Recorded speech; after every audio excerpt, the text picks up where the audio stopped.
Suriah, sebuah negara yang terletak di Timur Tengah, dikenali dengan sejarah yang panjang dan penuh liku.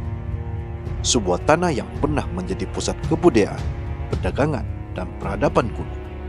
Namun kini ia dikenal dunia bukan kerana kejayaannya, tetapi kerana kehancurannya disebabkan oleh sebuah perang yang tak kunjung reda.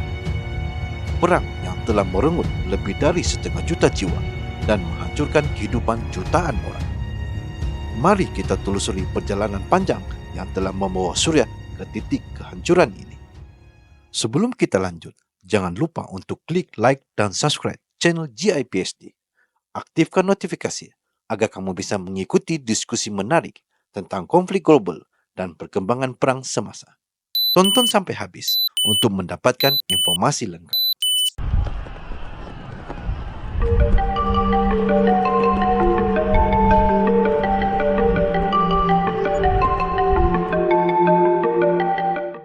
Pada 24 Oktober 1945, Suriah resmi menjadi negara merdeka setelah menandatangani Piagam PBB yang menandakan akhir dari mandat Prancis. Namun, perjalanan panjang menuju kemerdekaan ini sudah dimulai jauh sebelumnya. Suriah seperti banyak negara lain di Timur Tengah menjadi bahagian dari berbagai kerajaan besar sepanjang sejarah.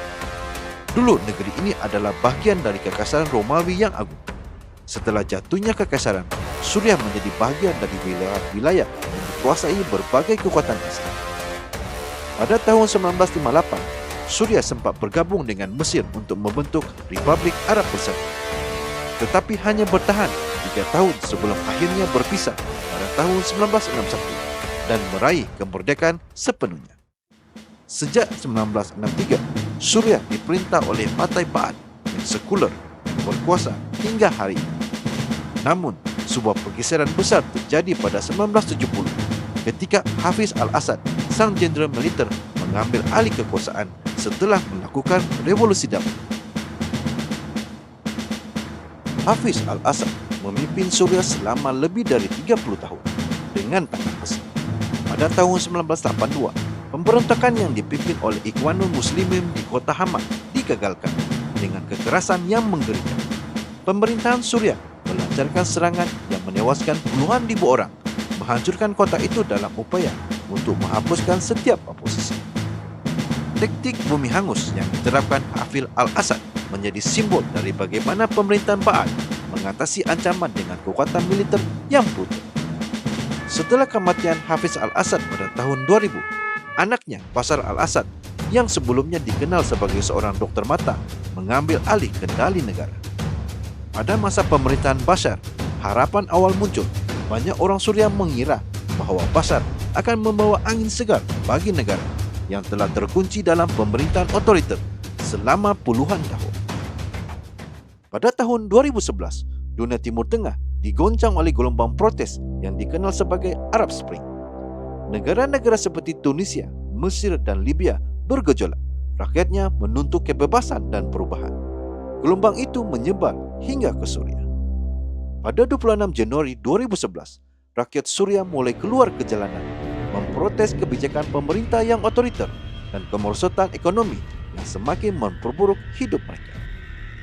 Mereka menuntut kebebasan politik, hak asasi manusia, dan demokrasi.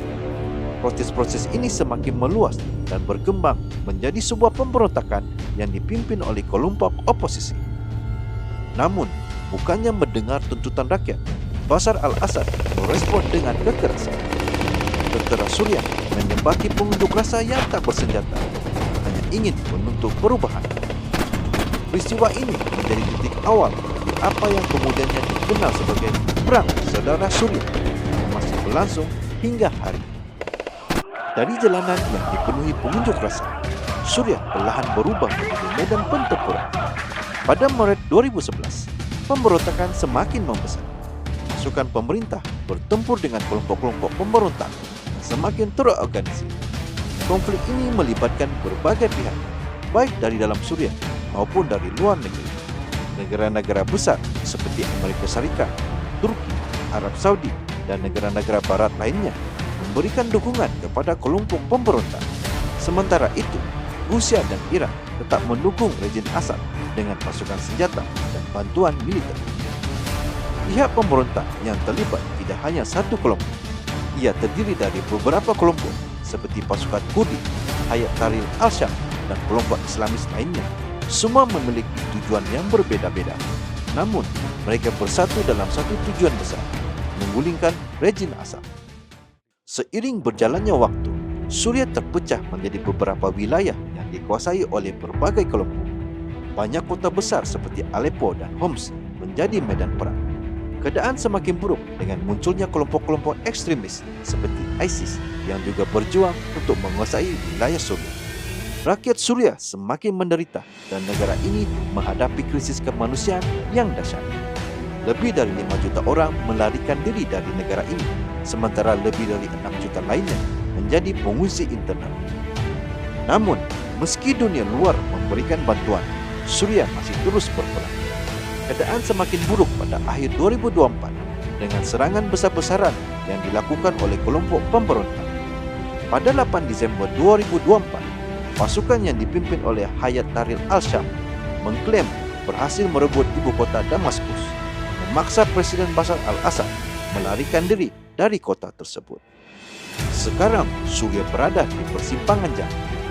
Pemerintah Suriah dipimpin oleh Perdana Menteri Muhammad Ghazal Jalali tetap bertahan di Damaskus. Mereka menyatakan kesiapan untuk berdialog dengan oposisi. Pemerintah bahkan membuka kemungkinan untuk membentuk pemerintahan transisi. Kelompok pemberontak yang kini menguasai ibu kota Damaskus menyatakan bahwa era penindasan telah berakhir. Mereka mengklaim telah menjatuhkan tirani Bashar al-Assad dan membuka babak baru bagi Suriah. Namun, meski perang mungkin hampir berakhir, luka-luka yang ditinggalkan oleh perang ini sangat dalam. Lebih dari 500.000 orang telah tewas dan lebih 12.000 anak-anak telah menjadi korban. Hancurnya infrastruktur, budaya, dan tatanan sosial yang telah ada selama berabad-abad menjadikan masa depan Suriah sangat gelap. Di tengah reruntuhan, di balik darah dan air mata, satu pertanyaan masih mengemuka. Apa yang akan terjadi pada Suriah ke depan? Dengan perubahan yang terus terjadi dan masa depan yang penuh ketidakpastian, kita bisa hanya berharap bahwa Suriah akan menemukan kedamaian suatu hari nanti.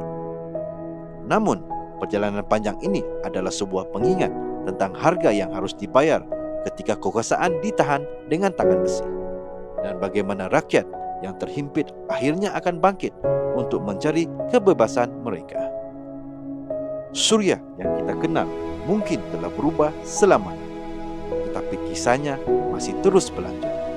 Sebuah cerita tentang harapan, penderitaan, dan perjuangan untuk kebebasan. Jangan lupa untuk like, subscribe, dan aktifkan notifikasi untuk mendapatkan informasi terbaru mengenai konflik global yang sedang berlangsung. Sampai jumpa di video selanjutnya, dan terima kasih telah menonton. Semoga bermanfaat.